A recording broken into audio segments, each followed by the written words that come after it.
Vendredi soir, j'étais heureux à l'idée de passer du temps avec un couple d'amis.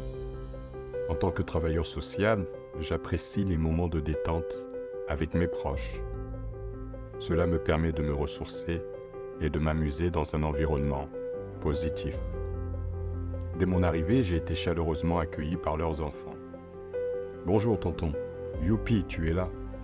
Tu sais tonton, j'ai beaucoup d'histoires à te raconter », disait Marilyn, leur fille aînée. « Ah oui, j'ai hâte de les entendre ma belle. Seulement, laisse-moi le temps d'enlever mes chaussures et d'aller me laver les mains, » ai-je répondu. Mais malheureusement, Marilyn était trop impatiente et ne pouvait pas attendre. Elle était tellement heureuse de me revoir qu'elle parlait avec engouement, faisait des blagues et imitait des animaux. C'est tellement beau de voir un enfant plein de vie et de joie. Soudain, Marilyn a fait une faute de français. J'ai bien entendu, mais je n'ai pas voulu l'interrompre, car je ne voulais pas briser son émerveillement et son imagination débordante. Cette image était si belle dans mon esprit que je ne voulais pas interrompre cet enfant joyeuse. Puis, une voix retentit dans la cuisine. « On ne dit pas des chevals, mais des chevaux », hurlait la maman qui préparait le dîner. À cet instant, la petite Marilyn s'est éteinte.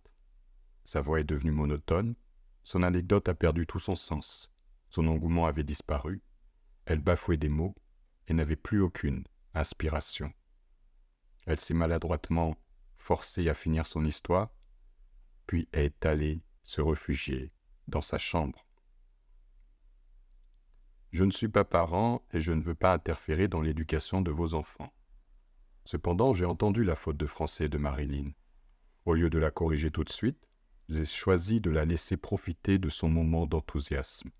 Plus tard dans la soirée, je pourrais lui rappeler sa petite erreur de manière ludique, par exemple en lui racontant une histoire qui lui permettra d'apprendre la règle de grammaire.